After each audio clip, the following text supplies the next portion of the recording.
옛날 아주 먼 옛날에 호랑이가 담배 피우고 산신령이 바둑을 두던 시절, 깊고 깊은 산골짜기에 맑은 개울 하나를 사이에 두고 윗마을과 아랫마을이 오순도순 살고 있었습니다.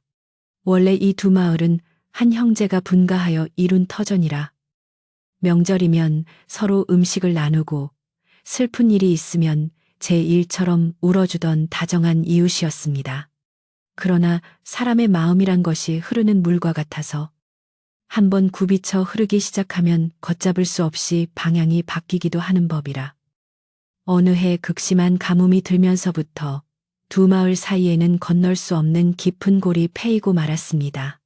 물길을 누가 먼저 대느냐 하는 사소한 다툼이 말싸움이 되고 그 말싸움이 묵은 감정을 건드려 결국에는 서로의 얼굴조차 쳐다보지 않는 원수치간이 되어버린 것입니다. 세월은 흘러 강산도 변한다지만 두 집안의 앙금은 오히려 딱딱한 바위처럼 굳어져만 갔고 윗마을 김씨댁과 아랫마을 이씨댁은 서로의 그림자조차 밟지 않으려 애쓰며 살아왔습니다. 윗마을 김진사댁은 대대로 글을 읽는 선비 집안으로 자부심이 대단했으나 융통성이 부족하여 아랫마을 사람들을 무식하다 여기며 무시하기 일쑤였고 아랫마을 이촌장댁은 땅을 일구며 살아온 정직한 농사꾼 집안이었으나 윗마을 사람들을 거만하다고 여겨 치를 떨었습니다. 두 집안 사이를 흐르는 개울물은 여전히 맑고 투명하게 흐르건만 그 물에 비친 사람들의 얼굴은 늘 찌푸려져 있었고 밤이면 개구리 우는 소리 대신 서로를 탓하는 한숨 소리만이 담장을 넘어다니곤 했습니다. 이토록 서슬퍼런 냉기가 감도는 두 마을에도 봄날 아지랑이처럼 피어오르는 따스한 기운이 있었으니 그것은 바로 윗마을 김진사의 아들 민준과 아랫마을 이 촌장의 딸 연화의 남모르는 인연이었습니다. 민준은 어려서부터 책 읽기를 좋아하고 심성이 고운 청년으로 자라나 집안 어른들이 아랫마을 욕을 할 때마다 조용히 고개를 숙일 뿐 맞장 구치지 않는 속 깊은 사람이었습니다. 그는 어른들의 싸움이 얼마나 부질없는 것인지를 일찍이 깨달았으나 엄한 아버지의 불호령이 무서워 감히 나서서 말리지는 못하고 그저 가슴속에 답답함을 안고 사는 처지였습니다. 한편 아랫마을의 연화는 들꽃처럼 소박하면서도 강인한 생명력을 지닌 처녀로 아버지를 도와 밭을도 척척 해내고 어머니의 바느질 솜씨를 이어받아 맵시 또한 고운 마을의 자랑거리였습니다. 연화 또한 윗마을 사람들을 미워하라는 아버지의 말씀을 귀에 못이 박히도록 들었지만 그녀의 맑은 눈에는 윗마을 사람들이 뿔 달린 도깨비로 보이지 않았습니다. 오히려 우연히 마주친 민준의 선한 눈매와 단정한 몸가짐에서 아버지의 말씀과는 다른 따뜻함을 느꼈던 것입니다.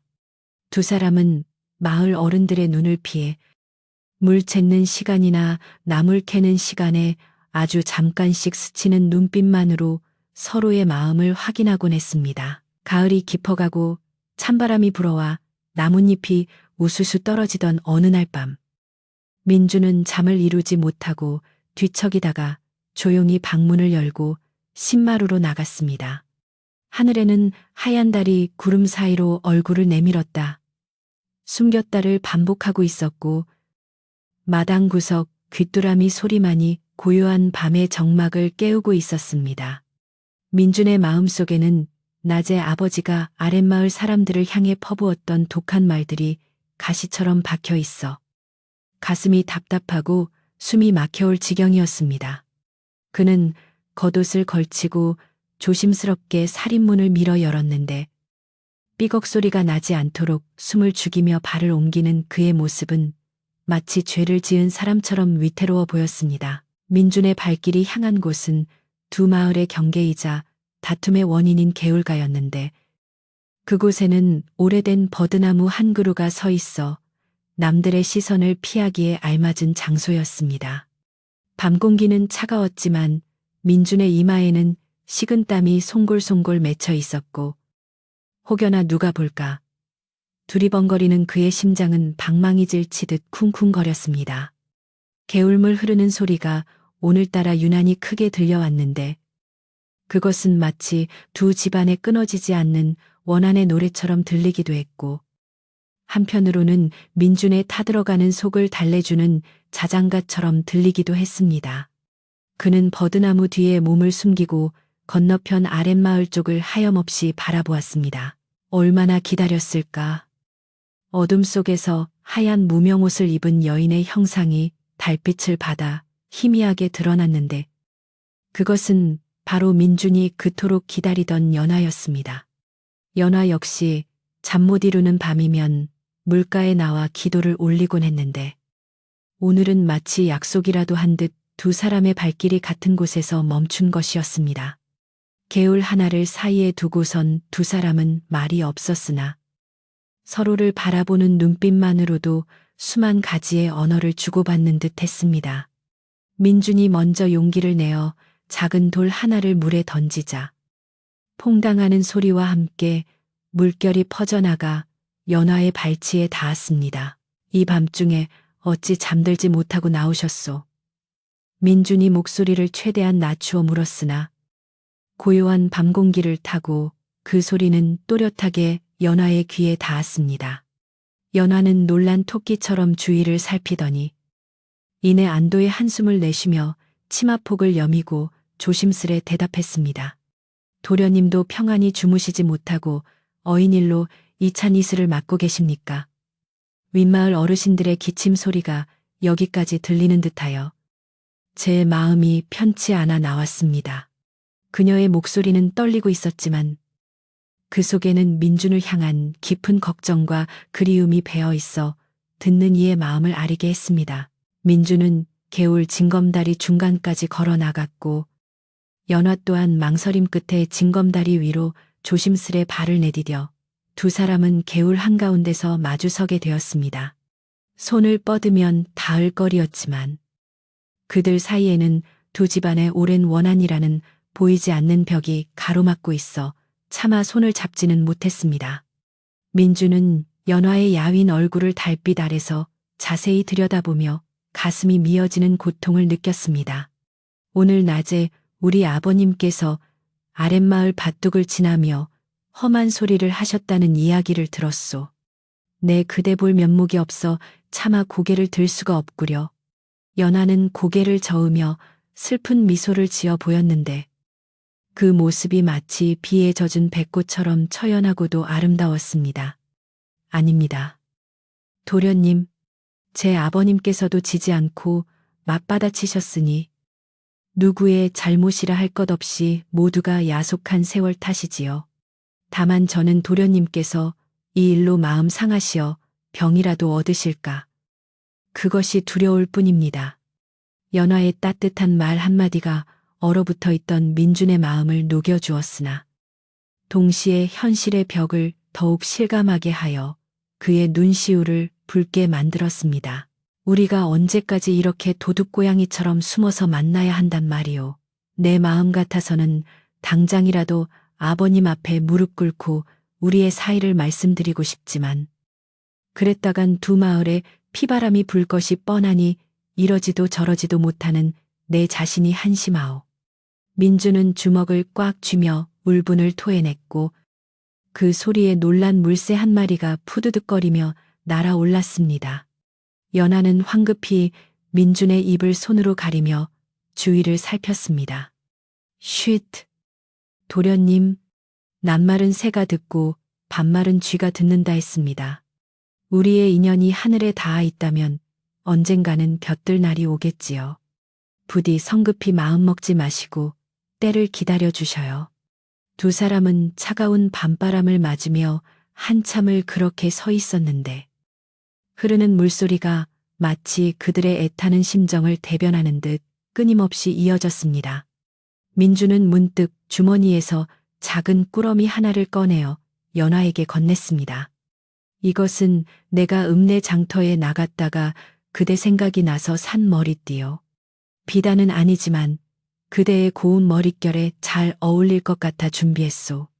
연하는 떨리는 손으로 꾸러미를 받아들고는 감격에 겨워 말을 잇지 못하고 그저 민준을 바라보며 눈물만 글썽였습니다. 도련님, 저는 드릴 것이 없어 어찌합니까?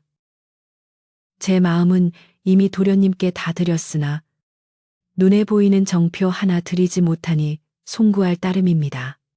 연화가 울먹이자 민주는 손사래를 치며 부드럽게 웃어 보였습니다. 그대의 마음을 받은 것만으로도 내게는 천금을 얻은 것과 같소. 부디 이 물건을 보며 내가 항상 그대 곁에 있음을 기억해 주시오. 두 사람의 손끝이 아주 잠시 스쳤는데 그 짧은 순간의 온기가 뼛속까지 시리던 밤 공기를 잊게 할 만큼 강렬하게 전해져 왔습니다. 하지만 야속하게도 새벽닭이 우는 소리가 멀리서 들려왔고 동쪽 하늘이 희끄무레하게 밝아오기 시작하자 두 사람은 아쉬운 작별을 고해야만 했습니다. 날이 밝으면 사람들이 물을 기르러 나올 테니 어서 들어가시오. 내일 밤에도 달이 뜨면 이곳에서 다시 만나기를 고대하겠소. 민준의 말에 연화는 깊이 허리 굽혀 인사를 하고는 뒤를 자꾸만 돌아보며 아랫마을 쪽으로 총총히 사라졌습니다.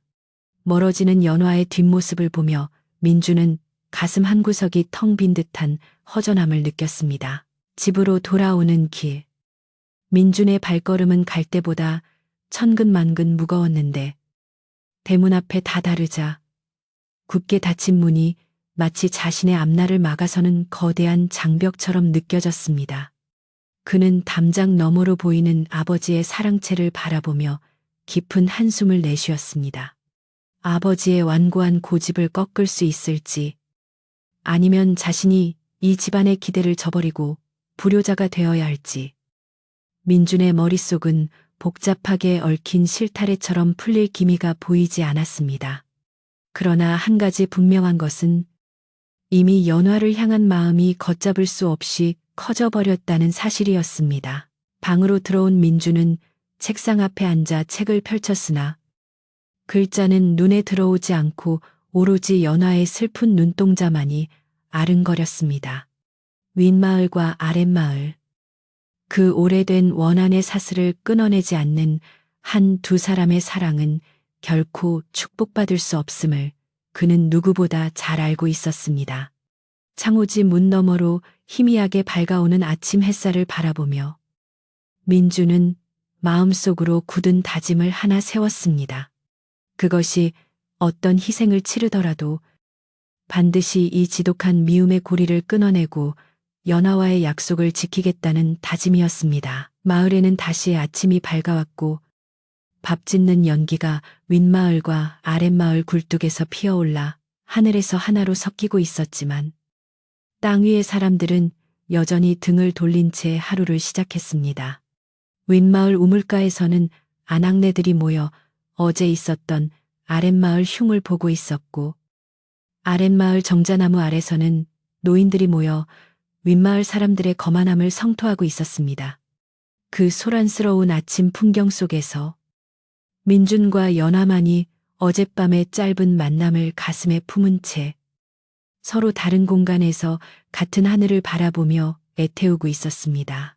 하지만 그들은 아직 알지 못했습니다. 두 사람의 애틋한 사랑이 깊어질수록 그들을 둘러싼 운명의 소용돌이가 더욱 거세게 몰아칠 것이라는 사실을 말입니다. 마을 어귀에 사는 욕심 많은 최 씨가 밤새 개울가에서 얼쩡거리는 두 그림자를 유심히 지켜보고 있었다는 것을, 그리고 그가 품은 검은 속내가 머지않아 두 마을을 큰 혼란에 빠뜨리게 될 것이라는 사실을 아무도 눈치채지 못하고 있었습니다. 폭풍 전야와도 같은 고요한 아침. 개울물은 아무것도 모른다는 듯 그저 무심히 흘러만 가고 있었습니다. 윗마을 김진사 댁의 담장은 높고 견고하여 밖을 내다보기 힘들었고 아랫마을 이 촌장 댁의 울타리는 가시나무로 엮어 있어 접근하기조차 쉽지 않았습니다. 이 단절된 두 세계 사이에서 민준과 연화의 사랑은 척박한 바위 틈에 뿌리내린 작은 꽃과도 같았습니다. 위태롭지만 아름답고 가지푸지만 끈질긴 그 생명력이 과연 모진 비바람을 견뎌낼 수 있을지, 아니면 허무하게 꺾이고 말지. 이야기는 이제 막 그 서막을 올렸을 뿐이었습니다. 가을 가뭄이 깊어지자 산골 마을의 풍경은 하루가 다르게 메말라 갔는데, 마치 사람들의 인심이 흉흉해지는 것과 보조를 맞추는 듯 했습니다. 하늘은 야속하리만큼 맑고 푸르렀으나 정작 땅을 적셔줄 비는 한 방울도 내리지 않아 논바닥은 거북이 등처럼 쩍쩍 갈라지기 시작했습니다. 두 마을의 젖줄이나 다름없던 개울물 역시 그 수위가 눈에 띄게 줄어들어 콸콸 흐르던 물소리는 어느새 졸졸거리는 힘없는 소리로 바뀌어 있었습니다. 윗마을 사람들도 아랫마을 사람들도 아침에 눈을 뜨면 가장 먼저 하늘을 올려다보고 한숨을 내쉬는 것이 일상이 되어버린 고단한 날들이 이어졌습니다. 물이 부족해지자 사람들의 신경은 팽팽하게 당겨진 활시위처럼 날카로워졌고, 사소한 일에도 언성을 높이는 일이 잦아졌습니다. 예전 같으면 웃어넘길 일도 이제는 싸움의 불씨가 되었으니, 윗마을 안악이 빨래터에서 물을 너무 많이 쓴다며 아랫마을 안악이 눈을 흘기고 아랫마을 농부가 물길을 살피러 나오면 윗마을 농부가 도둑이라도 보는 양 경계에 눈초리를 보냈습니다. 타들어가는 곡식들을 바라보는 농부들의 속은 새카맣게 탔고, 그 원망의 화살은 자연스레 평소 사이가 좋지 않던 상대방 마을을 향해 꽂히기 시작했습니다. 이것은 누군가 툭 건드리기만 하면 금방이라도 터질 것 같은 시한폭탄과도 같은 위태로운 상황이었습니다. 이러한 때에 윗마을 김진사댁 사랑방에 기거하던 먼 친척 최 씨는 마을의 불행을 자신의 기회로 삼으려는 검은 속내를 드러내기 시작했습니다. 최 씨는 본래 일하기를 싫어하고 남의 말을 옮기기를 좋아하는 위인으로 김진사 댁에 얹혀 살면서 적당히 비위를 맞추며 술이나 얻어먹는 것이 하루 일과의 전부였습니다.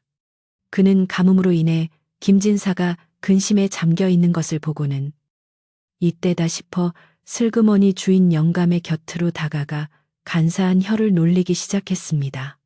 진사 어르신, 요즘 개울물 줄어드는 꼴이 아무래도 수상하지 않으십니까? 하늘이 가물어서 그런 줄만 알았더니 제가 어제 새벽에 보니 꼭 그렇지만도 않은 것 같더이다. 김진사는 곰방대를 털며 최 씨의 말에 귀를 기울였는데 평소 아랫마을에 대한 감정이 좋지 않았던 터라 그 말이 예사롭게 들리지 않았습니다. 그게 무슨 소리인가? 물이 줄어드는 것이야 가뭄 탓이지. 다른 이유가 또 있단 말인가? 김진사가 되묻자 최 씨는 주위를 살피는 신의를 하며 목소리를 한껏 낮추어 속삭였습니다. 글쎄 말입니다. 제가 잠이 안 와서 새벽녘에 개울 상류 쪽으로 마시를 나갔는데 아랫마을 장정 서넛이 횃불도 켜지 않고 독방 쪽에서 웅성거리는 것을 보았습니다. 아무래도 그놈들이 밤몰래 물길을 돌려 자기네 논에만 물을 대려는 수작이 아닌가 싶습니다. 최 씨의 이 새빨간 거짓말은 김진사의 의심이라는 마른 장작에 기름을 붓는 격이 되었고, 김진사의 얼굴은 순식간에 불그락푸르락해졌습니다. 뭐라고 감히 싼 것들이 우리 윗마을 물을 도둑질해 간단 말이냐. 내 그놈들의 버르장머리가 고약한 줄은 알았지만 이토록 파렴치한 짓을 꾸밀 줄은 몰랐구나. 김진사는 당장이라도 아랫마을로 쫓아내려 갈 기세로 고함을 질렀으나 최 씨는 짐짓 말리는 척하며 부채질을 더했습니다. 어르신, 고정하십시오. 아직 물증이 없으니 섣불리 나섰다가는 오히려 저 교활한 것들에게 트집만 잡힐 수 있습니다. 일단은 두고 보시지요. 제가 놈들의 꼬리를 반드시 잡겠습니다. 이 소문은 김진사댁 담장을 넘어 순식간에 윗마을 전체로 퍼져나갔는데 사람들의 입을 거치면서 내용은 더욱 과장되고 부풀려졌습니다. 처음에는 물길을 돌렸다는 의심 정도였던 것이 나중에는 아랫마을 사람들이 윗마을 우물에 오물을 풀려 했다거나 밤마다 윗마을 농작물을 망쳐놓는다는 흉흉한 괴담으로 변질되었습니다. 윗마을 사람들은 모이기만 하면 아랫마을 사람들을 성토하며 분기탱천했고 심지어 아이들에게조차 아랫마을 쪽으로는 오줌도 누지 말라며 가르칠 정도가 되었습니다. 한편 아랫마을 이 촌장 역시 윗마을에서 들려오는 흉흉한 소문에 기가 막히고 코가 막힐 노릇이었습니다. 아니, 윗물이 맑아야 아랫물이 맑은 법인데 자기들이 물을 다 막아놓고 오히려 우리 보고 도둑이라니. 이게 적반하장도 유분수지. 사람을 뭘로 보고 이러는 게야. 이 촌장은 마을 회관에 모인 사람들에게 억울함을 토로하며 가슴을 쳤습니다. 아랫마을 사람들도 윗마을의 모함을 듣고만 있을 수는 없다며 낫과 하미를 들고 당장이라도 결판을 내러 가자고 아우성을 쳤습니다. 맑게 흘러야 할 개울물 위로 보이지 않는 살기가 둥둥 떠다니는 형국이었습니다. 민주는 집안 분위기가 심상치 않게 돌아가는 것을 느끼며 깊은 시름에 잠겼는데 그는 최 씨 아저씨의 말이 거짓임을 직감적으로 알 수 있었습니다. 민준이 아는 연화의 아버지는 융통성은 없을지언정 남의 것을 탐낼 만큼 비열한 분이 아니었고 아랫마을 사람들도 그토록 조직적으로 나쁜 짓을 꾸밀 위인들이 아니었습니다. 민주는 아버지의 사랑채로 들어가 조심스럽게 말을 꺼냈습니다. 아버님, 최 씨 아저씨의 말만 믿고 너무 흥분하지 마십시오. 가뭄이 들면 물이 주는 것은 당연한 이치인데 어찌 확인도 해보지 않고 이웃을 의심하십니까? 제가 가서 자세히 알아보겠습니다. 그러나 이미 분노에 눈이 먼 김진사에게 민준의 이성적인 말은 그저 철없는 소리로만 들릴 뿐이었습니다. 네, 이놈 너는 글 공부를 허투루 했느냐? 팔은 안으로 굽는 법이거늘. 어찌하여 너는 애비의 말보다 남의 편을 먼저 드는 것이냐? 필시 내 놈이 아랫마을 계집에게 홀려 정신을 못 차리는 개로구나. 김진사의 호통 소리가 담장을 넘어갈 듯 쩌렁쩌렁 울렸고 곁에 있던 최 씨는 비릿한 웃음을 흘리며 거들었습니다. 도련님, 세상 물정을 너무 모르십니다. 저 아래 것들은 겉과 속이 다른 족속들입니다. 도련님이 너무 순진하셔서 속고 계신 애입니다. 아버지에게 쫓겨나다시피 방을 나온 민주는 답답한 마음에 마을 어귀로 발걸음을 옮겼는데 해는 서산으로 넘어가고 있었지만 대지는 여전히 열기를 품고 있었습니다. 그는 마을의 가장 높은 곳에 있는 오래된 당산나무 아래로 올라갔는데 그곳에는 마을의 가장 어른이신 왕할머니가 지팡이를 짚고 앉아 마을을 내려다보고 계셨습니다. 왕할머니는 나이를 가늠할 수 없을 만큼 주름이 깊었으나 그 눈빛만은 어린아이처럼 맑고 깊어서 마을 사람들은 그녀를 살아있는 산신령처럼 여기곤 했습니다. 민준이 다가가 공손히 인사를 올리자 왕할머니는 민준을 쳐다보지도 않고 혼잣말처럼 중얼거리셨습니다. 치, 물이 마르는 것이 무서운 게 아니라 사람 마음이 마르는 게 더 무서운 법이지. 개울물은 비가 오면 다시 차지만 한번 메마른 인심은 장마가 져도 채워지지 않는단다. 그 말씀이 마치 자신의 속을 꿰뚫어 보는 것 같아 민주는 흠칫 놀라며 할머니 앞에 무릎을 꿇었습니다. 할머니, 마을 꼴이 말이 아닙니다.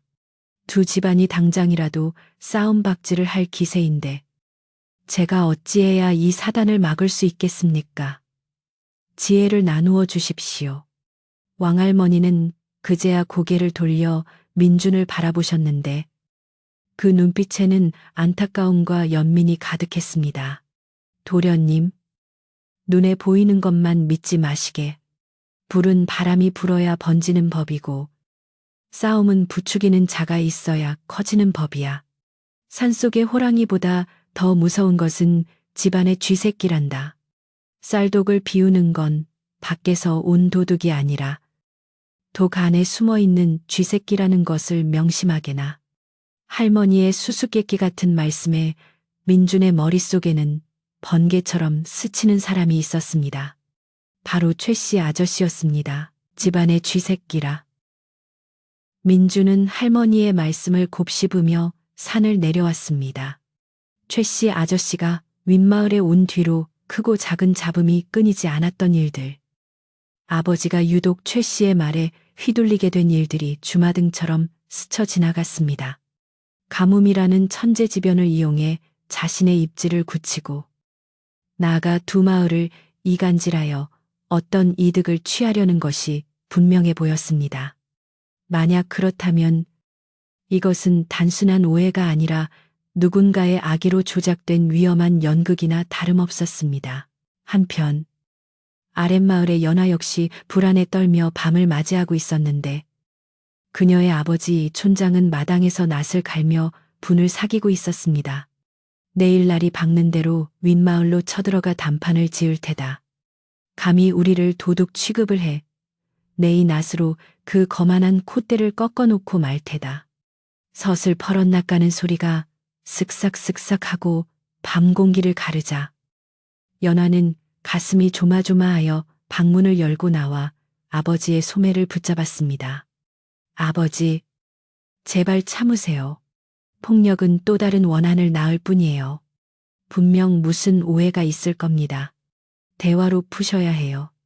그러나 이 촌장은 연화의 손을 뿌리치며 단호하게 말했습니다. 오해는 무슨 놈의 오해, 저쪽에서 먼저 선전포고를 했는데 가만히 있으면 그게 바보지 사람이냐. 너는 여자라 나서지 말고 방에 들어가 문 잠그고 있거라. 연화는 어쩔 수 없이 방으로 돌아와 두 손을 모으고 간절히 기도했습니다. 제발 민준 도련님이 무사하기를, 그리고 이 끔찍한 갈등이 피를 보지 않고 끝나기를 빌고 또 빌었습니다.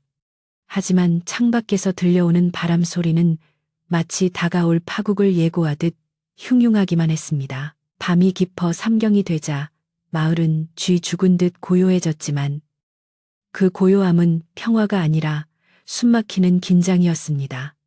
민주는 잠자리에 들지 않고 옷을 단단히 여민 채 방을 나섰는데 오늘 밤 반드시 최 씨의 수상한 행적을 밝혀내리라 결심했기 때문입니다. 그는 그림자처럼 은밀하게 사랑방 쪽으로 다가가 동태를 살폈는데 아니나 다를까 최 씨가 방문을 살며시 열고 나오는 것이 보였습니다. 최 씨의 손에는 삽자루가 들려 있었고 허리춤에는 새끼줄이 매달려 있었습니다. 최 씨는 주위를 두리번거리더니 도둑고양이처럼 살금살금 대문을 빠져나가 개울 상류 쪽으로 향했습니다. 민주는 숨을 죽이고 그 뒤를 밟았는데 밟히는 낙엽 소리조차 내지 않으려 발끝으로 조심조심 걸었습니다. 달빛이 구름에 가려 사방은 어두웠지만 익숙한 산길이라 길을 잃을 염려는 없었습니다. 최 씨가 향하는 곳은 두 마을의 식수원이 시작되는 산 중턱의 옹달샘 부근이었습니다. 민준의 심장은 쿵쿵거렸지만 두 눈은 어둠 속에서 형형하게 빛나고 있었습니다. 상류에 도착한 최 씨는 주위를 다시 한번 살피더니 끙끙거리며 돌을 나르고 흙을 파내기 시작했습니다. 민준이 나무 뒤에 숨어 그 모습을 지켜보니 최 씨는 물길을 아예 막아버리거나 엉뚱한 곳으로 돌리는 것이 아니라 교묘하게 돌무더기를 쌓아 물의 흐름을 방해하고 있었습니다. 그것은 마치 자연적으로 돌이 굴러떨어져 물길이 막힌 것처럼 보이게 하려는 수작이었습니다. 게다가 그는 아랫마을 사람들이 썼음직한 집신 한 짝을 그곳에 일부러 떨어뜨려 놓는 치밀함까지 보였습니다. 역시 내 짐작이 맞았어. 민주는 분노로 몸이 떨려오는 것을 참으며 주먹을 꽉 쥐었습니다. 최 씨는 이 짓을 꾸며놓고 날이 밝으면 사람들을 데려와 이것 보시오. 아랫마을 놈들이 증거를 남기고 갓소라고 떠벌릴 것이 뻔했습니다. 이것이야말로 왕할머니가 말씀하신 집안의 쥐새끼가 곡식을 축내는 꼴이었습니다. 민주는 당장 뛰쳐나가 최 씨의 멱살을 잡고 싶었으나 혼자 힘으로 그를 제압했다가는 오히려 역공을 당할 수도 있고 결정적인 증거를 더 확실히 잡아야 한다는 생각에 꾹 참았습니다. 그때 반대편 숲속에서 부스럭거리는 소리가 들려왔습니다. 최 씨가 화들짝 놀라 하던 짓을 멈추고 엎드리는 것과 동시에 민준 역시 나무 뒤로 몸을 바짝 숨겼습니다. 멧돼지인가 싶어 긴장하던 찰나 어둠 속에서 나타난 것은 놀랍게도 연화였습니다. 연화 역시 아버지의 낚아는 소리에 잠 못 이루고 혹시나 하는 마음에 물길을 살피러 혼자 산을 올라온 것이었습니다. 연화는 최 씨가 쌓아놓은 돌무더기를 발견하고는 의아한 듯 다가갔습니다. 민주는 가슴이 철렁 내려앉았습니다. 최 씨가 숨죽이고 연화의 뒤를 노리고 있었기 때문입니다. 최 씨는 자신의 범행 현장을 들킨 줄 알고 손에 들고 있던 삽을 고쳐쥐며 연화의 뒤로 슬금슬금 다가갔습니다. 연화는 아무것도 모른 채 바닥에 떨어진 집신을 주워들고 살펴보고 있었습니다. 민주는 더 이상 숨어 있을 수가 없었습니다. 지금 나서지 않으면 연화가 위험해질 것이 분명했습니다. 그는 심호흡을 한번 크게 하고는 어둠을 뚫고 튀어나갈 준비를 하며 발에 힘을 주었습니다. 두 마을의 운명과 사랑하는 여인의 안전이 그의 순간적인 판단에 달려 있었습니다. 멈추시오. 지금 그게 무슨 짓입니까? 정막을 깨고 터져나온 민준의 고함 소리는 마치 천둥 소리처럼 고요한 산속을 뒤흔들었습니다. 나무 뒤에 숨어있던 민준이 번개처럼 튀어나가며 소리치자 연화의 뒤를 노리던 최 씨는 혼비백산하여 손에 들고 있던 삽을 놓치고 말았습니다. 칠흑 같은 어둠 속에서 갑작스런 호통 소리를 들은 최 씨는 그것이 사람인지 산신령인지 분간할 겨를도 없이 아이고 사람 살려 하는 외마디 비명과 함께 엉덩방아를 놓으며 뒤로 낮아빠졌습니다. 그는 자신의 죄가 들통났다는 공포심에 사로잡혀 감히 뒤를 돌아볼 생각조차 하지 못하고 네 발로 기다가 일어나 허둥지둥 숲속으로 도망쳐버렸습니다. 연화는 갑작스런 소란에 소스라치게 놀라 주저앉을 뻔했으나 어둠 속에서 달려온 민준이 그녀의 어깨를 단단히 붙잡아 주었습니다. 괜찮으시오. 다친 데는 없소. 민준의 목소리는 아직 가라앉지 않은 분노와 연화에 대한 걱정으로 가늘게 떨리고 있었습니다. 연화는 눈앞에 나타난 사람이 민준임을 확인하고는 놀란 가슴을 쓸어내리며 안도의 눈물을 글썽였습니다.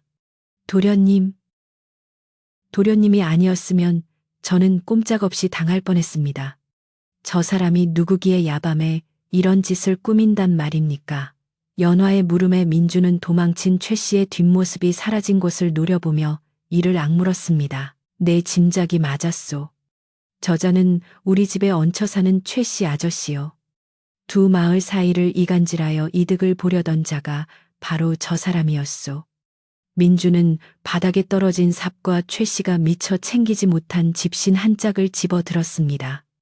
그 집신은 윗마을 사람들이 신는 것과는 매듭 방식이 다른 교묘하게 아랫마을 흉내를 낸 물건이었습니다. 연화는 그제야 상황을 파악하고 입을 다물지 못했습니다. 세상에, 어찌 사람의 탈을 쓰고 이런 짓을. 우리 아버님과 마을 사람들은 억울하게 누명을 쓰고 서로를 미워하고 있었군요. 민주는 횃불 대신 가져온 초롱불을 들어 최 씨가 쌓아놓은 돌무더기를 비추어 보았습니다. 자연적으로 무너져 내린 것처럼 위장해 놓았지만 자세히 들여다보면 물길을 교묘하게 틀어막기 위해 인위적으로 돌을 끼워 맞춘 흔적이 역력했습니다. 흐르지 못하고 고인 물은 썩어가고 있었고 그 옆으로 억지로 낸 작은 물길은 엉뚱한 방향으로 흘러가고 있었습니다. 이것 보시오. 이 돌무더기 때문에 아랫마을로 가야 할 물이 막히고 윗마을 우물 수위도 덩달아 불안정해진 것이요. 이 모든 것이 저자의 탐욕이 만들어낸 재앙이었소. 두 사람은 달빛 아래 드러난 추악한 진실 앞에서 할 말을 잃고 망연자실 서 있었습니다. 밤바람이 스산하게 불어와 나뭇가지를 흔들었지만 그들의 가슴 속에서 타오르는 분노와 안타까움은 식을 줄을 몰랐습니다. 민준이 먼저 침묵을 깨고 결연한 목소리로 말했습니다. 날이 밝으면 마을 회관에서 두 마을 어르신들이 단판을 짓기로 했다 들었소. 그때 이 모든 사실을 낱낱이 밝혀야 하오. 더 이상 무고한 사람들이 서로를 미워하고 피를 흘리게 둘 수는 없소. 연화는 걱정스러운 눈빛으로 민준을 바라보았습니다. 하지만 도련님, 최 씨는 도련님 댁의 친척이고 이 사실을 밝히는 것은 도련님 아버님의 얼굴에 먹칠을 하는 일이 될 수도 있습니다. 혹여 도련님이 곤란해지시거나 해코지를 당하지는 않을까 두렵습니다. 연하의 말 맞다나 집안의 어른을 고발하는 것은 유교 사회에서 큰 불효로 여겨질 수 있는 위험한 행동이었습니다. 그러나 민주는 고개를 저으며 연하의 손을 따뜻하게 감싸 쥐었습니다. 진정한 효도는 부모의 잘못을 덮어주는 것이 아니라 부모가 바른 길을 가도록 돕는 것이라 배웠소. 내일 내가 겪을 수모는 잠시지만 이 원한을 풀지 않으면 우리 두 마을의 불행은 영원할 것이요. 민준과 연하는 최 씨가 남기고 간 증거물들을 챙겨 아무도 모르게 산을 내려오기로 했습니다. 최 씨가 집신을 흘리고 갔으니 내일 아침이면 자신이 흘린 것을 찾으러 다시 올지도 모르는 일이었습니다. 민주는 증거물을 자신의 도포자락 깊숙이 숨기며 다짐했습니다. 내일 아침 마을 사람들이 모두 모인 자리에서 진실을 밝힐 것이니 그대는 걱정 말고 기다리시오. 부디 아버님을 잘 진정시키고 함부로 무력을 쓰지 않도록만 막아주시오. 두 사람은 마을 어귀 갈림길에서 짧은 눈빛을 교환하고는 각자의 집으로 돌아갔습니다. 집으로 돌아온 민주는 뜬 눈으로 밤을 지새웠는데 창호지 문 너머로 들려오는 풀벌레 소리조차 예사롭게 들리지 않았습니다. 사랑방 쪽을 기웃거려 보니 최 씨는 언제 들어왔는지 코를 골며 자는 척을 하고 있었으나 흙투성이가 된 신발이 대돌 위에 아무렇게나 벗어져 있는 것이 보였습니다. 민주는 그 뻔뻔함에 치가 떨렸으나 내일의 거사를 위해 끓어오르는 화를 꾹 눌러 참았습니다. 날이 밝으면 닥쳐올 폭풍우를 생각하니 심장이 조여왔지만 연하와의 약속을 떠올리며 마음을 다잡았습니다. 이윽고 동이 트기 시작하자 마을은 폭풍 전야의 고요함 대신 전운이 감도는 긴장감에 휩싸였습니다. 윗마을 김진사는 새벽부터 하인들을 시켜 낫과 내미를 손질하게 했고 사랑방에 모인 마을 장정들에게 술을 돌리며 결의를 다지고 있었습니다. 오늘이야말로 저 거만하고 도둑질이나 일삼는 아랫마을 놈들의 버르장머리를 고쳐놓을 것이다. 내 땅, 내 물 한 방울도 뺏길 수 없다. 김진사의 목소리에는 살기가 등등했고 옆에 앉은 최 씨는 눈치를 살피며 아부하기에 바빴습니다. 아묘, 아묘. 진사 어르신의 말씀이 100번 지당하십니다. 저것들은 말로 해서는 알아들을 위인들이 아닙니다. 본때를 보여줘야 다시는 딴맘을 먹지 못하지요. 최 씨는 어젯밤의 공포는 까맣게 잊은 듯 오히려 더 큰 소리로 떠들며 사람들을 선동했습니다. 그는 자신이 저지른 짓이 들통날까 두려워 판을 더 크게 벌려 혼란을 조장하려는 속셈이었습니다. 민주는 방문 틈으로 그 모습을 지켜보며 주먹을 꽉 쥐었습니다. 저 간교한 혀가 오늘 안으로 멈추게 될 것이다. 한편 아랫마을 이촌장 댁 마당 역시 살벌하기는 매한가지였습니다. 젊은 청년들은 머리에 띠를 두르고 강목을 들고 모여들었고 아낙네들까지 나와서 돌멩이를 치마폭에 주워 담고 있었습니다.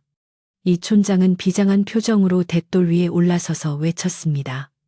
우리가 그동안 윗마을 양반이라고 대우해 줬더니 이제는 우리를 도둑으로 몰아 물길을 막은 건 자기네들이면서 적반하장도 유분수지. 오늘 결판을 내자 사람들의 함성이 아침 하늘을 찔렀고 연화는 그 광경을 보며 발을 동동 구를 뿐이었습니다.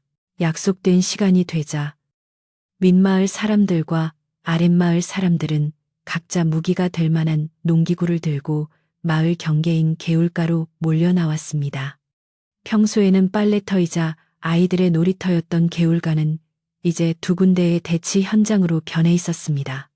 말라붙은 개울바닥을 사이에 두고 양쪽 마을 사람들이 서로를 노려보는 눈빛은 맹수와도 같았고 금방이라도 욕설과 함께 몸싸움이 벌어질 듯 일촉즉발의 상황이었습니다. 팽팽한 긴장감이 흐르는 가운데 까마귀 한 마리가 불길하게 울며 머리 위를 날아갔습니다. 김진사가 먼저 앞으로 나서며 지팡이로 땅을 내리쳤습니다. 이 촌장 자네가 마을 사람들을 시켜 밤마다 우리 물을 훔쳐간다는 게 사실인가? 내 눈으로 보지는 못했으나 증인이 있네.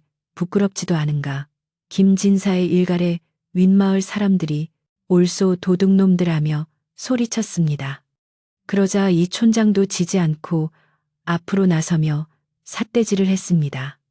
증인 지나가던 개가 웃을 소리 작작하시오.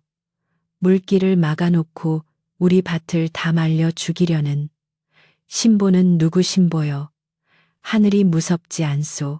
양쪽에 고성이 오가며 분위기가 험악해지자 뒤에 숨어있던 최 씨가 슬그머니 앞으로 나와 김진사 옆에 섰습니다. 이보시오들. 내가 며칠 전 밤에 똑똑히 봤소. 저기 저 칠성내랑 만석이가 둑방을 허무는 걸 내가 두 눈으로 봤단 말이오. 최 씨가 뻔뻔하게 거짓 증언을 하며 특정 사람을 지목하자 흥분한 윗마을 청년들이 당장이라도 개울을 건너갈 듯 움찔거렸습니다. 지목당한 아랫마을 청년들은 억울함에 길길이 날뛰며 욕설을 퍼부었습니다. 이제 말로 하는 단계는 끝난 듯 보였습니다. 바로 그때였습니다. 모두 멈추십시오. 쩌렁쩌렁한 목소리가 허공을 가르며 사람들의 귀를 때렸습니다. 윗마을 사람들 틈을 헤치고 하얀 도포자락을 휘날리며 걸어 나오는 사람은 다름 아닌 민준이었습니다. 평소 조용하고 유순하기만 했던 민준이 서슬퍼런 표정으로 등장하자 김진사는 물론이고 마을 사람들 모두가 놀란 토끼 눈을 하고 그를 쳐다보았습니다. 민준의 손에는 무명천으로 싼 꾸러미가 들려 있었고 그의 눈빛은 흔들림 없이 최 씨를 향해 고정되어 있었습니다. 김진사는 아들이 갑자기 끼어들자 당황하여 헛기침을 했습니다. 민준아, 네가 나설 자리가 아니다. 어른들 일에 끼어들지 말고 썩 물러가거라.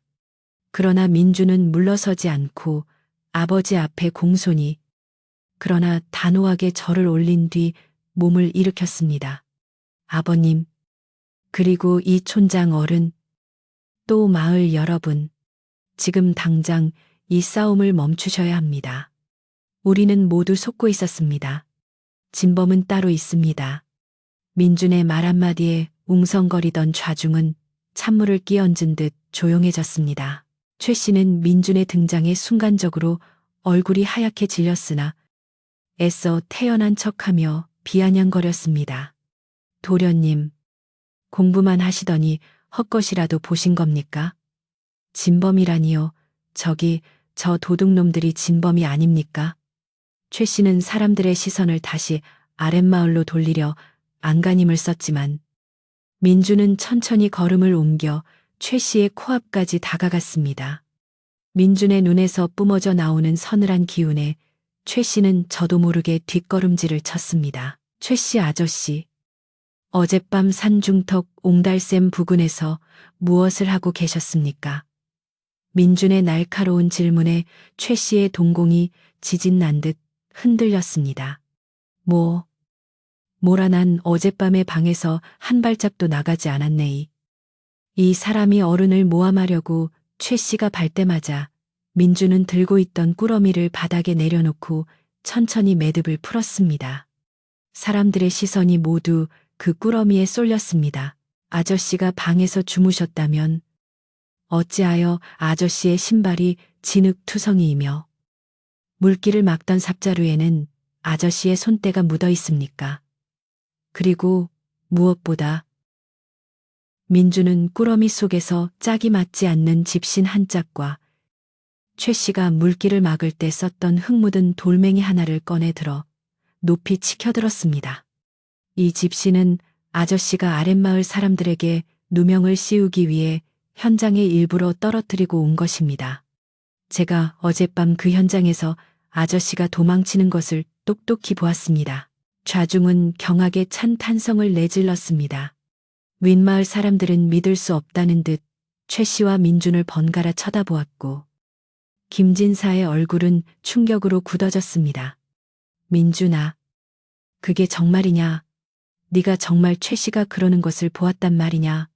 김진사의 떨리는 목소리에 민준은 고개를 끄덕이며 슬픈 표정으로 대답했습니다. 네. 아버님, 이 모든 이간질은 최 씨 아저씨가 우리 집안과 아랫마을 사이를 갈라놓아 윗마을의 물 관리권을 독차지하고 이속을 챙기기 위해 꾸민 자작극이었습니다. 최 씨는 사색이 되어 변명하려 했지만 입술이 떨려 말이 제대로 나오지 않았습니다. 아닙니다. 저놈이. 아니 도련님이 아랫마을 처녀한테 홀려서 제정신이 아닌 겁니다. 거짓말입니다. 최 씨가 마지막 발악처럼 연화를 들먹이자 아랫마을 쪽에 서 있던 연화가 참지 못하고 앞으로 나섰습니다. 아닙니다. 저도 보았습니다. 민준 도련님 말씀이 모두 사실입니다.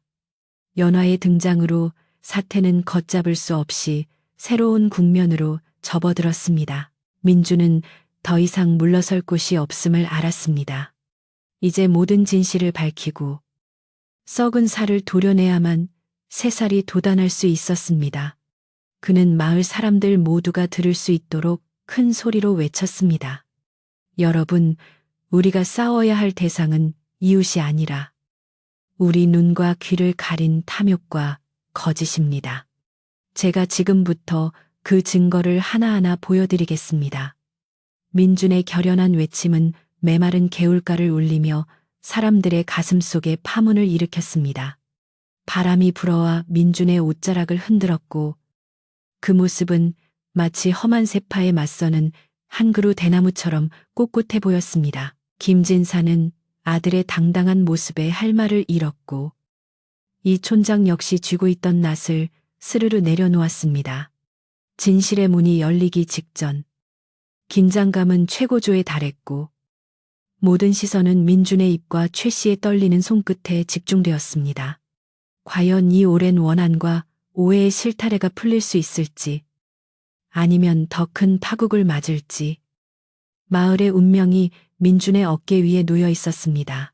거짓과 진실이 뒤엉켜 아수라장이 된 개울가에서 최 씨는 궁지에 몰리자 마치 독을 품은 뱀처럼 최후의 발악을 시작했는데 그것은 바로 민준과 연화의 관계를 물고 늘어지는 비열한 수법이었습니다. 허허, 이것 보시오들, 지금 물길이 중요한 게 아닙니다. 점잖은 척하던 훈장댁 도련님이 야밤에 저 아랫마을 처녀랑 숲속에서 놀아났다고 스스로 불지 않았소. 남녀가 유별하거늘 어른들 몰래 야합을 한 것들이 하는 말을 어찌 믿는단 말이오. 최 씨가 핏대를 세우며 외치자 웅성거리던 사람들의 시선이 순식간에 민준과 연화에게로 쏠리며 싸늘하게 변하기 시작했습니다. 조선 사회의 엄격한 유교 질서 속에서 혼인하지 않은 남녀가 밤에 만났다는 사실은 물도둑질만큼이나 충격적인 추문이었기에 최 씨는 바로 이 점을 파고들어 본질을 흐리려 했던 것입니다. 김진사의 얼굴은 수치심과 분노로 붉게 타올랐는데 평소 끔찍이 아끼던 아들이 원수 집안의 딸과 그것도 한밤중에 만났다는 사실은 그의 자존심에 씻을 수 없는 상처를 입힌 것이나 다름없었습니다. 민준이네, 이놈 네가 기어이 이 애비의 얼굴에 먹칠을 하는구나. 글 공부를 하라고 보냈더니 밤마다 계집질이나 하고 다녔단 말이냐.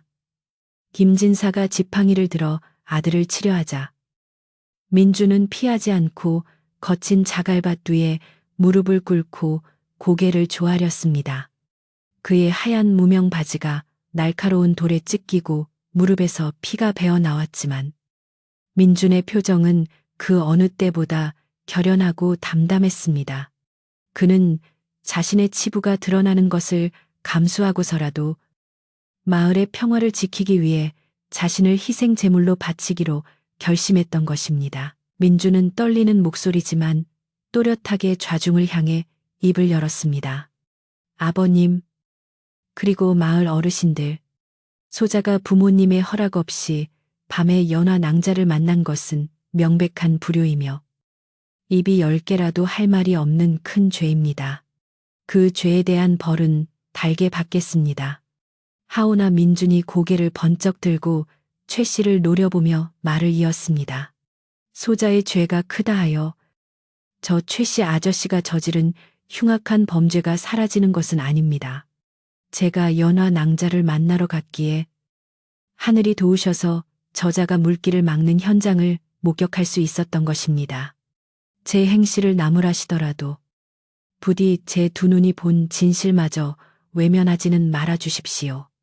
민준의 호소는 절절하여 듣는 이들의 가슴을 파고들었습니다. 그때 아랫마을 사람들 틈에 서 있던 연하 역시 눈물을 흘리며 뛰쳐나와 민준의 옆에 나란히 무릎을 꿇었습니다. 아버지, 그리고 윗마을 어르신, 모든 것은 제 탓입니다. 제가 도련님을 연모하여 밤마다 불러낸 것이니 돌을 던지시려거든 저에게 던지십시오. 하지만 도련님 말씀은 한치의 거짓도 없습니다. 저 최 씨 아저씨가 윗마을 집신을 신고 아랫마을 흉내를 내며 둑을 허무는 것을 제가 똑똑히 보았습니다. 연화의 용기 있는 고백에 이 촌장 역시 망치로 머리를 맞은 듯한 충격을 받았으나 딸의 눈물 젖은 눈빛에서 진실의 무게를 느낄 수 있었습니다. 두 젊은 남녀가 자신들의 사랑과 명예를 모두 걸고 호소하는 모습은 그 어떤 웅변보다도 강력하게 사람들의 마음을 움직이기 시작했습니다. 분위기가 묘하게 흘러가자 당황한 최 씨는 뒷걸음질 치며 도망갈 구멍을 찾으려 했으나 민주는 기회를 놓치지 않고 벌떡 일어나 최 씨의 손을 낚아채어 높이 쳐들었습니다. 보십시오. 선비나 촌부나 손을 보면 그 사람이 한 일을 알 수 있는 법입니다. 어젯밤에 흙과 바위를 나르느라 생긴 이 상처들과 손톱 밑에 낀 진흙을 보십시오. 방에서 잠만 잤다는 사람의 손이 어찌 이럴 수 있습니까? 최 씨의 손은 거칠게 까져 있었고 손톱 밑에는 물이끼와 흙이 시커멓게 박혀 있어 누가 봐도 험한 일을 한 손이었습니다. 게다가 민준이 최 씨의 벗겨진 신발 한 짝을 낚아채어 어젯밤 주워온 집신과 대조해 보이자 그 크기와 모양이 정확히 일치했습니다. 이 명백한 증거 앞에서 최 씨의 거짓말은 봄눈 녹듯 사라져버렸고 마을 사람들의 눈빛은 의심에서 확신으로 그리고 맹렬한 분노로 바뀌었습니다. 저놈이 우리를 이간질했어. 저 간악한 놈이 가뭄을 핑계로 우리를 원수로 만들었구나. 윗마을 청년이 소리치자 아랫마을 청년들도 잡아라. 저놈을 당장 관아로 넘겨야 한다 하며 몽둥이를 들고 달려들 기세를 보였습니다. 궁지에 몰린 최 씨는 사색이 되어 아이고 한 번만 살려주시오. 내가 잠시 미쳤던 게요. 하며 비굴하게 빌었으나 이미 엎질러진 물이었습니다. 성남 마을 사람들은 두 패로 나뉘어 싸우던 기세를 합쳐 최 씨를 에워싸기 시작했습니다. 바로 그 순간 마을 어귀의 당산나무 아래서 지켜보고 계시던 왕할머니가 지팡이를 짚고 천천히 걸어 나오셨습니다. 다들 멈추게나 할머니의 나직하지만 위험 있는 목소리에 흥분하여 날뛰던 장정들이 일제히 동작을 멈추고 길을 터주었습니다. 왕할머니는 바들바들 떨고 있는 최 씨 앞까지 다가가시더니 혀를 차며 말씀하셨습니다. 쥐. 욕심이 눈을 가리면 제 발등 찍는 줄 모른다더니 딱 그 꼴이구나. 내 놈은 더 이상 우리 마을에 발을 붙일 자격이 없. 당장 짐을 싸서 떠나거라. 만약 해가 지기 전까지 이 마을에 남아있다면 그때는 국법이 아니라 마을의 법으로 다스릴 것이다. 왕할머니의 추상 같은 호령은 그 어떤 관아의 판결보다도 엄중했습니다. 최 씨는 마을 사람들의 따가운 눈총을 받으며 쥐구멍이라도 찾고 싶은 심정으로 고개를 조아렸고 결국 옷가지 몇 개만 챙겨 쫓겨나듯 마을을 떠나야 했습니다.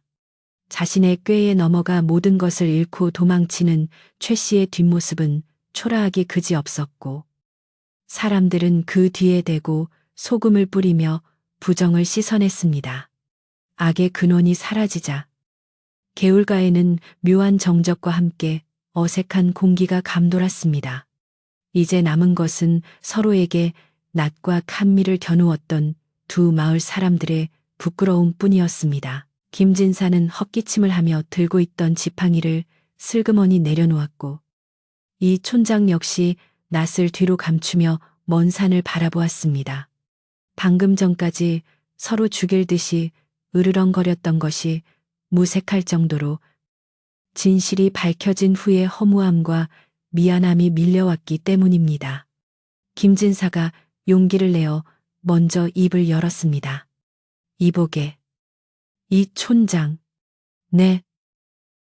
내가 귀가 얇아 간신의 말을 믿고 자네를 의심했네.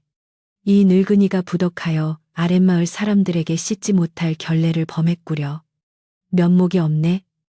양반의 채통을 중시하던 김진사가 고개를 숙여 사과하자 윗마을 사람들은 모두 놀라 숨을 죽였습니다. 이 촌장 역시 붉어진 얼굴로 다가와 김진사의 손을 맞잡았습니다.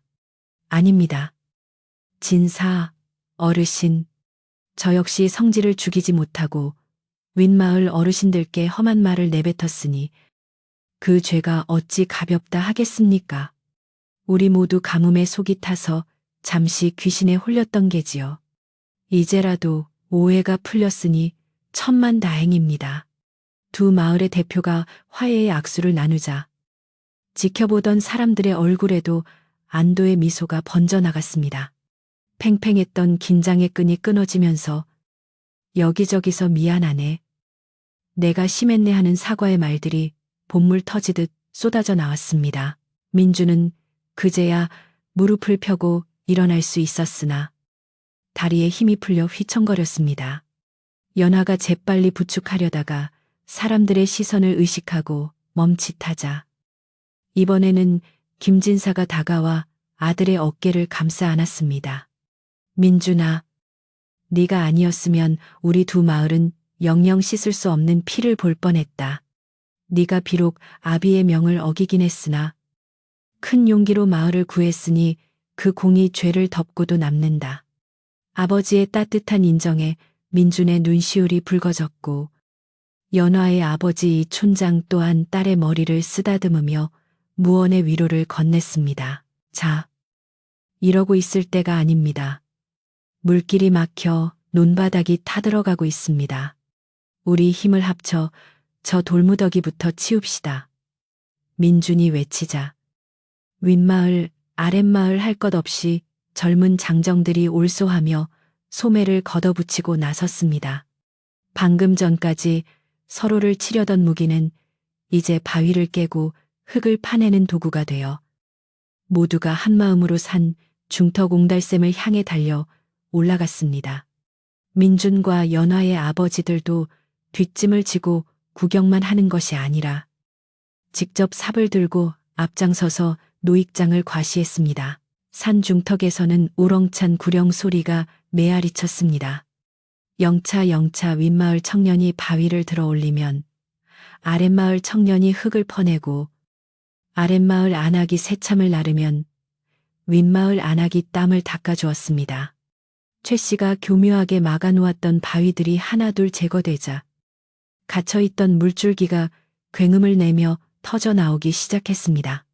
와, 물이다. 물이 터졌다. 사람들의 환호성 속에 맑고 시원한 계곡물이 다시 제 길을 찾아 콸콸 쏟아져 내렸습니다.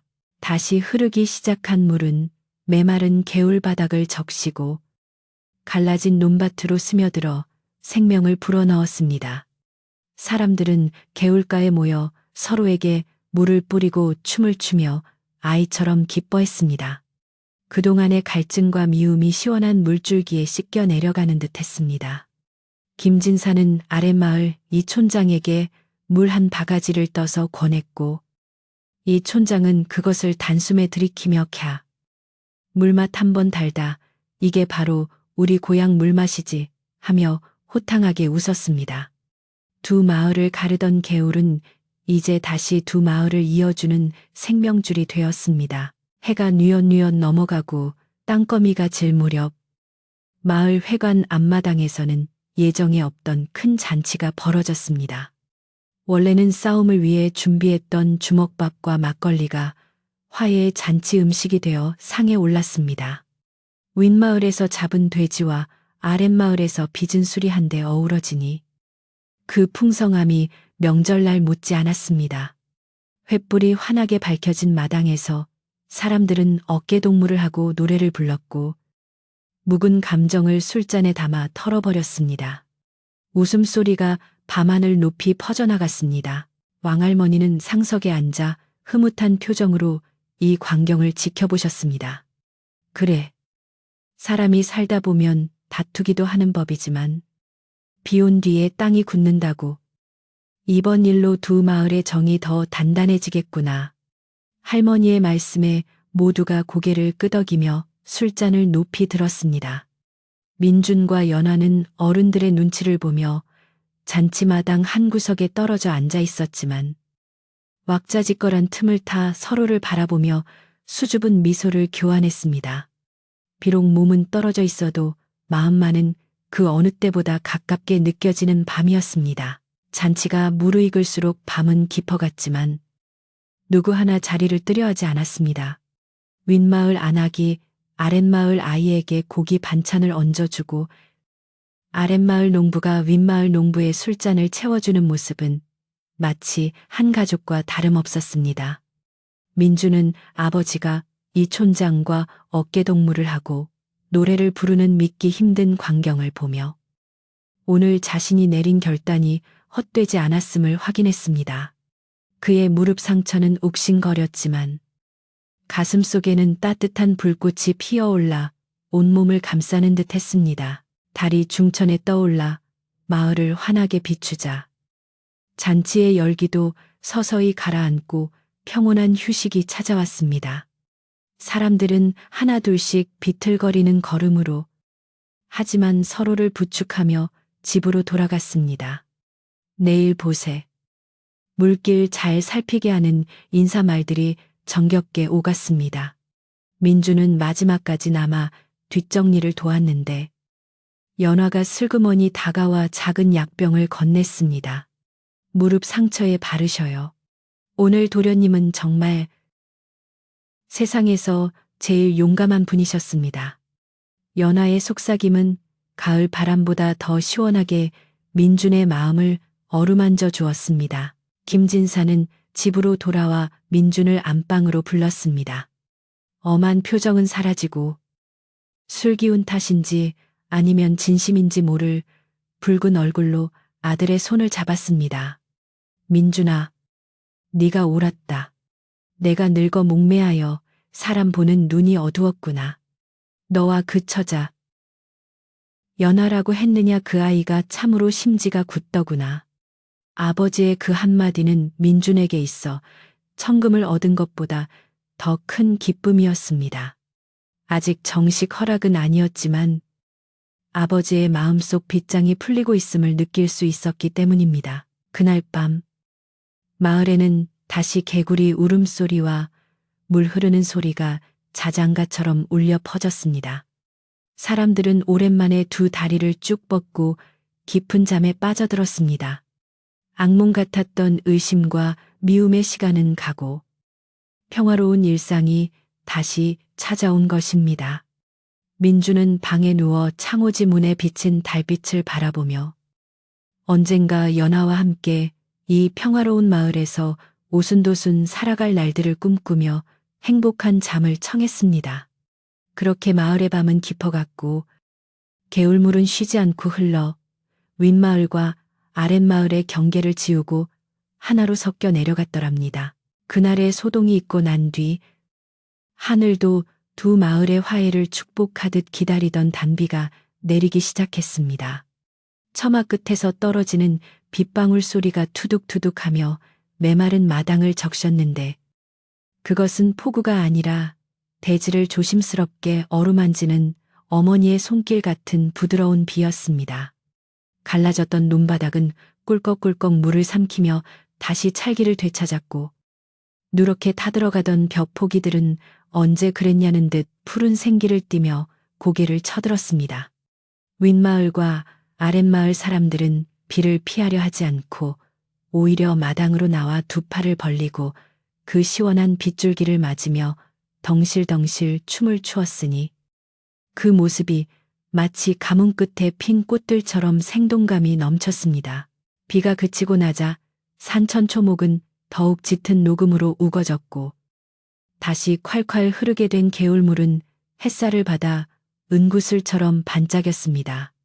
이제 그 개울가는 빨래하는 아낙네들의 웃음소리와 물장구 치는 아이들의 함성으로 가득 찼는데 더 이상 윗마을 자리와 아랫마을 자리가 따로 구분되지 않았습니다.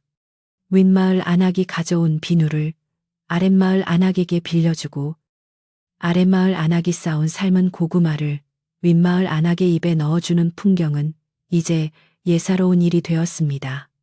물길이 트이니 마음길도 트였다는 말이 실감날 정도로 두 마을 사이에 보이지 않던 담벼락은 빗물에 씻겨 흔적도 없이 사라져 버렸습니다. 가장 큰 변화는 역시 김진사 댁과 이촌장 댁 사이에서 일어났습니다. 예전 같으면 길에서 마주쳐도 고개를 돌리던 두 어른이 이제는 사랑방 친구가 되어 바둑판을 사이에 두고 하루를 보내는 날이 많아졌습니다. 어허, 이 사람아, 거기다 두면 내 대마가 죽지 않나.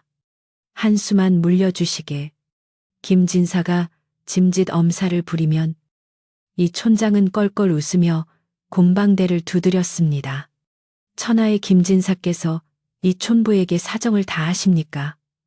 낙장불입이라 하였으니 어림도 없는 소리 마십시오.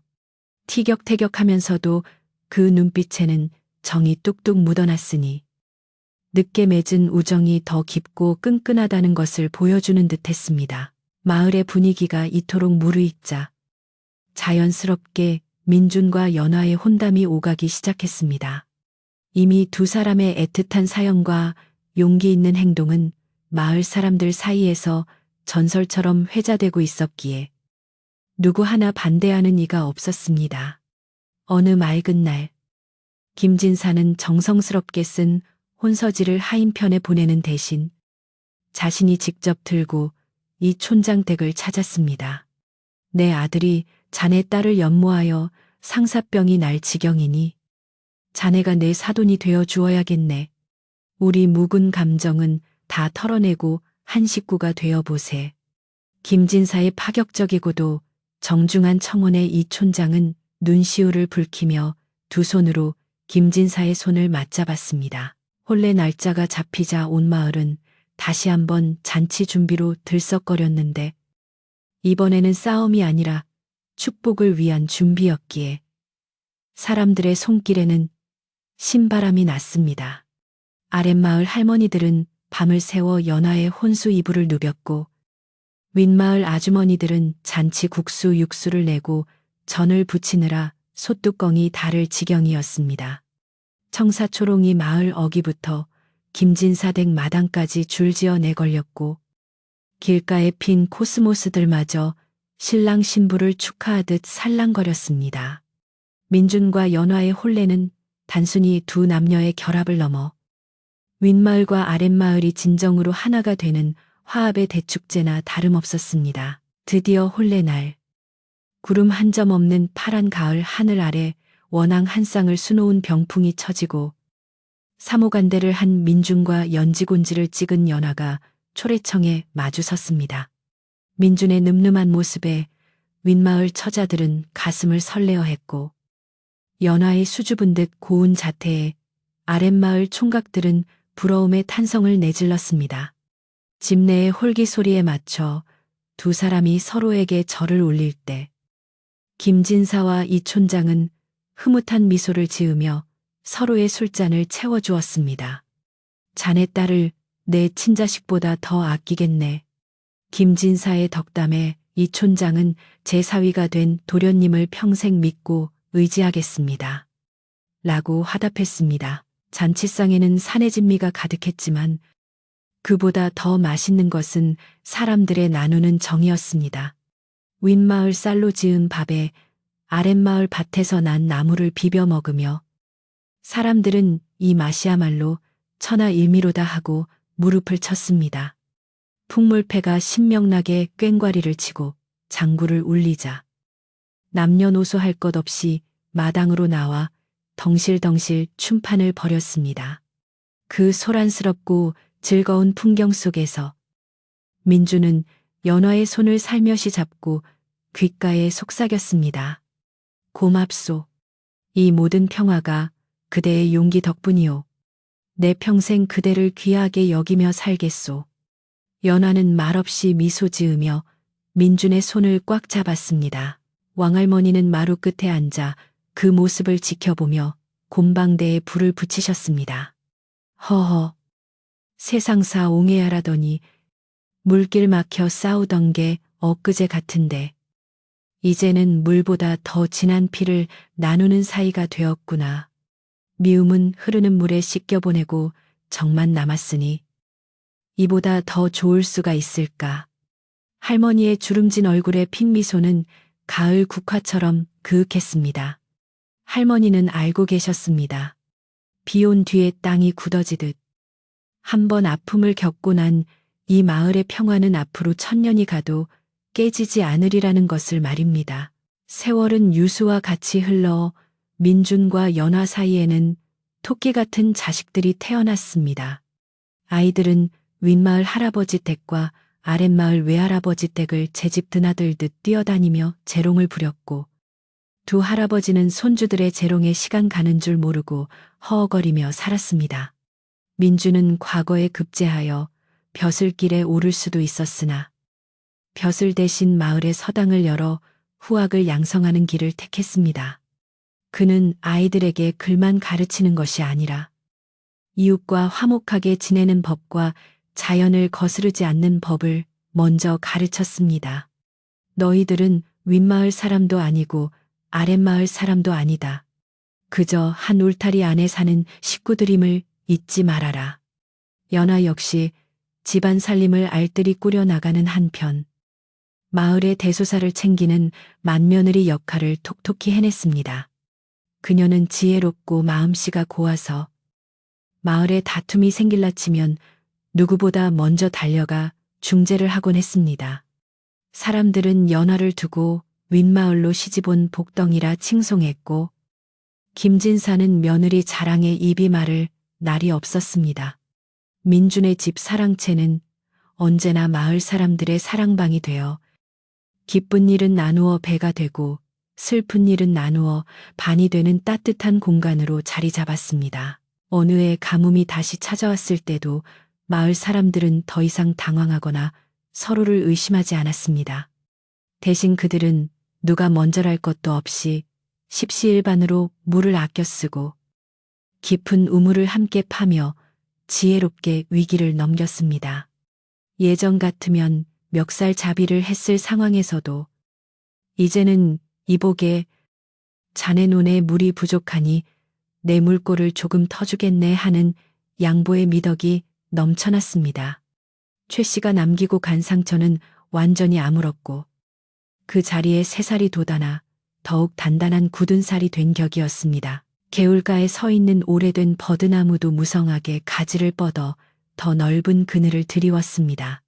그 그늘 아래서 윗마을 아이들과 아랫마을 아이들이 섞여 물장구를 치고 징검다리를 건너다니는 모습은 한 폭의 그림과도 같았습니다.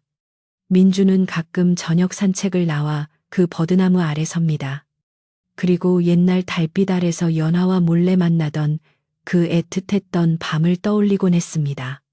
그때는 이 개울이 건널 수 없는 강처럼 느껴졌지만 지금은 두 마을을 하나로 이어주는 탯줄과도 같다는 생각에 감회가 새로웠습니다. 어느 깊은 가을밤, 보름달이 휘영청 밝게 떠올라온 세상을 은은하게 비추고 있었습니다. 민주는 서책을 읽다 말고 창문을 열어 밤 공기를 들이마셨습니다. 방 안에서는 연화가 아이들의 해진 옷을 기우며 바느질을 하고 있었고 곤히 잠든 아이들의 숨소리가 규칙적으로 들려왔습니다. 부인, 달이 참 밝구려. 개울물 소리도 오늘따라 유난히 맑게 들리지 않소. 민준의 말에 연화는 바느질을 멈추고 창가로 다가와 민준의 어깨에 기대었습니다. 그러게 말입니다. 서방님, 저 물소리가 없었다면 우리가 어찌 서로의 마음을 확인하고 또 마을의 평화를 찾을 수 있었겠습니까? 모든 것이 흐르는 물처럼 순리대로 된 것이지요. 두 사람은 말없이 서로의 체온을 느끼며 달빛에 반짝이는 개울을 바라보았습니다.